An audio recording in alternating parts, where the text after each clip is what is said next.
کہ اسلام کے اندر جب عید آتی ہے تو اس کا کوئی مقصد ہے، اور ہم نے عید کو کس طرح منانا ہے یہ سارا کچھ ہمارا دین ہمیں بتاتا ہے۔ پہلے تو آپ دیکھیں کہ عید مسلمان نے کس طرح منانی ہے۔ سویرے جب اس نے اٹھنا ہے تو اس نے فجر کی نماز کے بعد دوبارہ سے تیاری کرنی ہے، غسل کرنا ہے، صاف لباس پہننا ہے، خوشبو لگانی ہے، اور کرنا یہ ہے کہ نماز کے لیے جانا ہے۔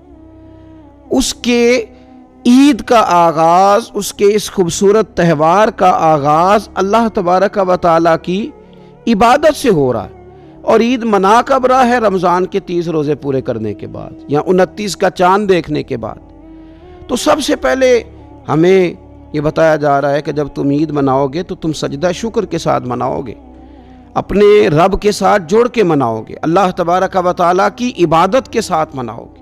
تو اس میں کوئی شور و غوغا نہیں، کوئی ریلیاں نہیں، کوئی جلوس نہیں، کوئی پٹاخے نہیں، کوئی گانا باجا نہیں، اللہ کی عبادت کے ساتھ بتایا جائے گا کہ تمہارا جو تہوار ہے وہ تہذیب کا، شائستگی کا، خوبصورتی کا، نظم و نسق کا ایک بہترین ذریعہ۔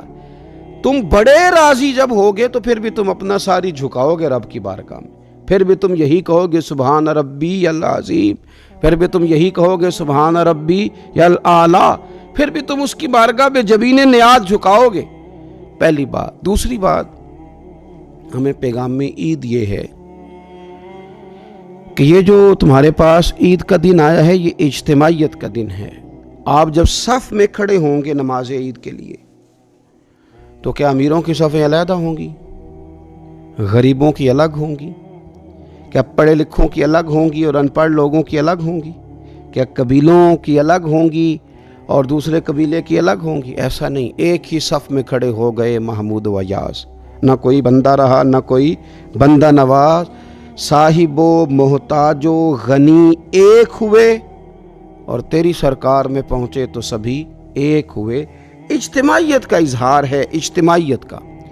عید کا پیغام اجتماعیت کا اظہار۔ اور پھر نماز عید ختم ہوئی تو سب نے ایک دوسرے کو گلے لگایا، غریب نے امیر کو، امیر نے غریب کو، پہلے ایک صف میں نماز پڑھی پھر گلے لگایا، چھوٹے نے بڑے کو، بڑے نے چھوٹے کو، سب ایک دوسرے کے ساتھ محبت کا رشتہ قائم رکھنے لگے۔ تو عید نے دوسرا پیغام اجتماعیت کا دیا کہ تم اللہ تبارک و تعالیٰ کی توحید کے نام پر، تم رسول پاک صلی اللہ تعالیٰ علیہ وسلم کی غلامی کے نام پر ایک ہو، ایک۔ ہزاروں قومیں وجود میں آئیں دہر میں خشک و تر کے رشتے سے، پر ہم نے بنیاد دوستی رکھی یاد خیر البشر کے رشتے سے۔ اور اقبال کہنے لگے اپنی ملت پر قیاس اقوام مغرب سے نہ کر، خاص ہے ترکیب میں قوم رسول ہاشمی۔ یہ جو نماز پڑھ رہے ہیں اور بعد میں گلے مل رہے ہیں، ان کا ایک ہی تعارف ہے کہ یہ رسول ہاشمی کی قوم ہے۔ یہ تعارف اجتماعیت کا درس، پیار کا درس، مساوات کا درس، چھوٹے بڑے کے فرق کو ختم کرنے کا درس، امیر غریب کی تفریق مٹانے کا درس، اس کا نام عید ہے۔ تیسری بات، آپ یہ دیکھیں کہ کوئی بھی ہمارا موقع ہے نا تو اسلام نے اس پر کچھ تعلیمات دی ہیں۔ اگر آپ کو اللہ بیٹا دیتا ہے، بیٹی دیتا ہے تو اس کا عقیقہ کرنا ہے، دوسروں کو کھانا کھلانا ہے۔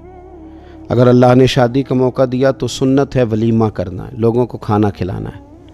اگر بڑی عید کا موقع آیا ہے تو قربانی رکھ دی گئی ہے، آپ گوشت کریں گے، اس کا ایک حصہ رشتہ داروں کو دیں گے، ایک حصہ غریب نادار لوگوں کو دیں گے۔ اور عید کا موقع آیا تو صدقہ فطر رکھ دیا گیا چھوٹی عید پہ، اور صاحب نصاب پر زکوٰۃ بھی فرض کر دی گئی جو بالعموم رمضان میں ہی دی جاتی ہے۔ رمضان میں زیادہ تر مسلمان دینے کی کوشش کرتے ہیں۔ تو اس سے کیا ہوتا ہے کہ انسان اپنی خوشیاں دوسروں کے ساتھ بھی جوڑتا ہے، وہ اکیلے خوشی نہیں منا رہا، وہ دوسروں کے ساتھ اپنی خوشیوں کو جوڑ رہا ہے، غریب کو کھانا کھلا رہا ہے۔ اور نبی پاک صلی اللہ علیہ وسلم نے فرمایا وہ دعوت بڑی ملعون ہے، وہ بڑی لعنت والی دعوت ہے کہ کسی نے دعوت پکائی اور صرف امیروں کو دعوت دی جائے، غریبوں کو نہ دی جائے۔ سیاسی افطاریاں کرائی جائیں اور ولیمے پہ بھی اگر اپنے بیٹے کے بلایا جائے تو امیر لوگوں کو، سیاسی لوگوں کو، بڑے لوگوں کو دعوت دی جائے۔ دعوت تو خیر والی وہ ہے جس میں چھوٹا بڑا امیر غریب سب شریک ہو۔ تو عید کے موقع پر بھی یہ ضروری تو نہیں کہ ہم 6 جوڑے ہی بنوائیں، 3 جوڑوں سے بھی گزارا ہو سکتا ہے۔ اس طرف بھی تھوڑی توجہ کر لیں کہ جس گھر کے اندر 1 جوڑا بھی خریدنا مشکل ہے، یہ کوئی ضروری تو نہیں کہ 10